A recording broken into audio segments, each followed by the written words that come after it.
You, John Fitzgerald Kennedy, do solemnly swear. I, John Fitzgerald Kennedy, do solemnly swear. That you will faithfully execute the office of President of the United States. That I will faithfully execute the office of President of the United States. And will, to the best of your ability. And will, to the best of my ability. Preserve, protect, and defend the Constitution of the United States. Preserve, protect, and defend the Constitution of the United States. So help you God. So help me God.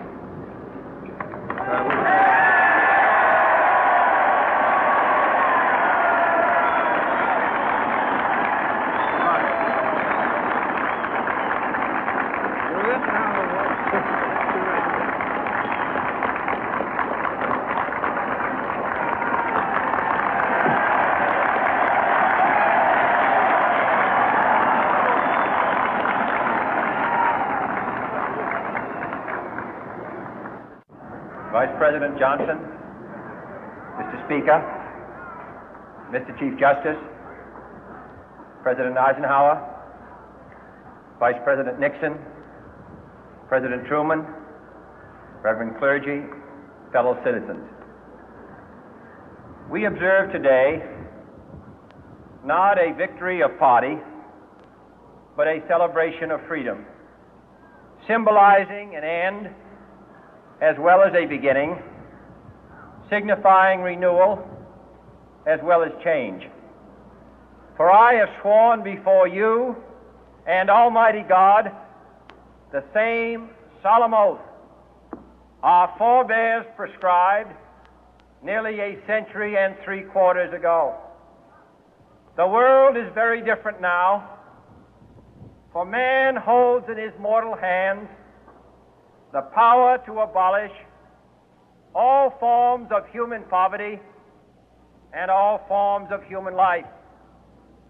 And yet the same revolutionary beliefs for which our forebears fought are still at issue around the globe. The belief that the rights of man come not from the generosity of the state, but from the hand of God. We dare not forget today that we are the heirs of that first revolution. Let the word go forth from this time and place to friend and foe alike that the torch has been passed to a new generation of Americans born in this century, tempered by war, disciplined by a hard and bitter peace, proud of our ancient heritage, and unwilling to witness or permit the slow undoing of those human rights to which this nation has always been committed and to which we are committed today at home and around the world.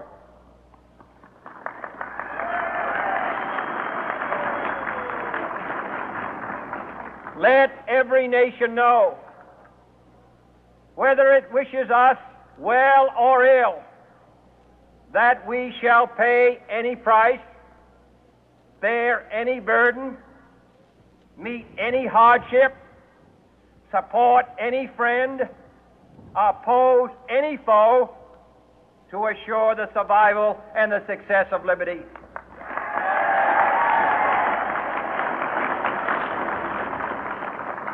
This much we pledge and more. To those old allies whose cultural and spiritual origins we share, we pledge the loyalty of faithful friends. United, there is little we cannot do in a host of cooperative ventures.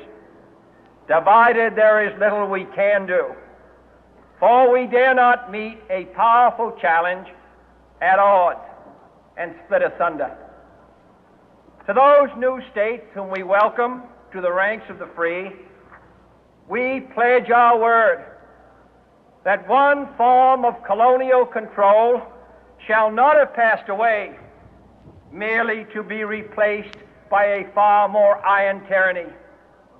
We shall not always expect to find them supporting our view, but we shall always hope to find them strongly supporting their own freedom, and to remember that in the past, those who foolishly sought power by riding the back of the tiger ended up inside.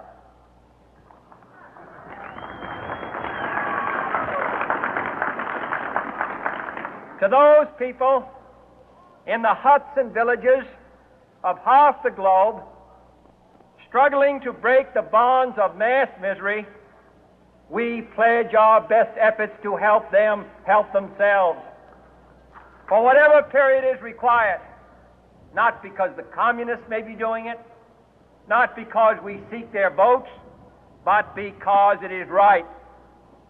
If a free society cannot help the many who are poor, it cannot save the few who are rich.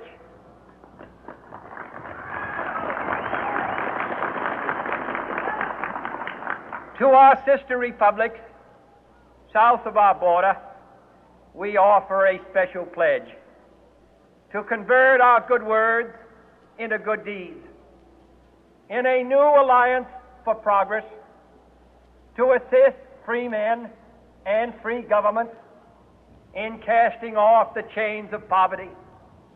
But this peaceful revolution of hope cannot become the prey of hostile powers.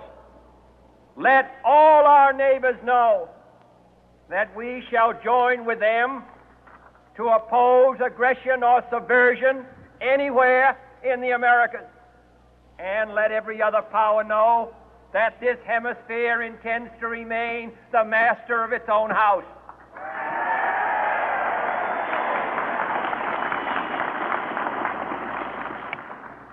To that World Assembly of Sovereign States, the United Nations, our last best hope, in an age where the instruments of war have far outpaced the instruments of peace, we renew our pledge of support to prevent it from becoming merely a forum for invective, to strengthen its shield of the new and the weak, and to enlarge the area in which its writ may run.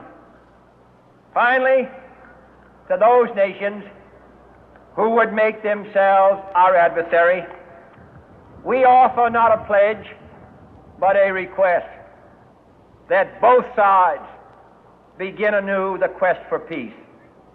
Before the dark powers of destruction, unleashed by science, engulf all humanity in planned or accidental self-destruction, we dare not tempt them with weakness, for only when our arms are sufficient beyond doubt can we be certain beyond doubt that they will never be employed. But neither can two great and powerful groups of nations take comfort from our present course, both sides overburdened by the cost of modern weapons, both rightly alarmed by the steady spread of the deadly atom, yet both racing to alter that uncertain balance of terror that stays the hand of mankind's final war. So let us begin anew, remembering on both sides that civility is not a sign of weakness, and sincerity is always subject to proof. Let us never negotiate out of fear, but let us never fear to negotiate.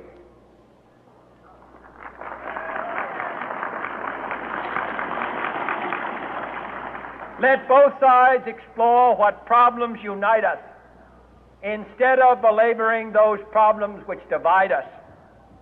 Let both sides, for the first time, formulate serious and precise proposals for the inspection and control of arms, and bring the absolute power to destroy other nations under the absolute control of all nations.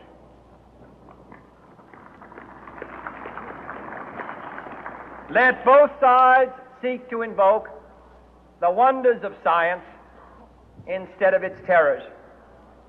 Together, let us explore the stars, conquer the deserts, eradicate disease, tap the ocean depth, and encourage the arts and commerce. Let both sides unite to heed in all corners of the earth the command of Isaiah to undo the heavy burden and let the oppressed go free. And if a beachhead of cooperation may push back the jungle of suspicion, let both sides join in creating a new endeavor, not a new balance of power, but a new world of law, where the strong are just and the weak secure and the peace preserved.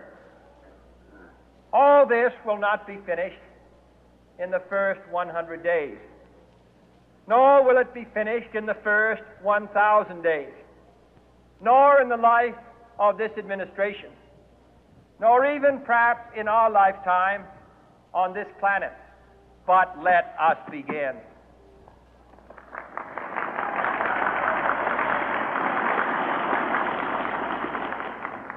In your hands, my fellow citizens, more than mine, will rest the final success or failure of our course. Since this country was founded, each generation of Americans has been summoned to give testimony to its national loyalty. The graves of young Americans who answered the call to service surround the globe. Now the trumpet summons us again, not as a call to bear arms, though arms we need, not as a call to battle, though in battle we are, but a call to bear the burden of a long twilight struggle, year in and year out, rejoicing in hope, patient in tribulation, a struggle against the common enemies of man, tyranny, poverty, disease, and war itself. Can we forge against these enemies a grand and global alliance, north and south, east and west, that can assure a more fruitful life for all mankind? Will you join in that historic effort?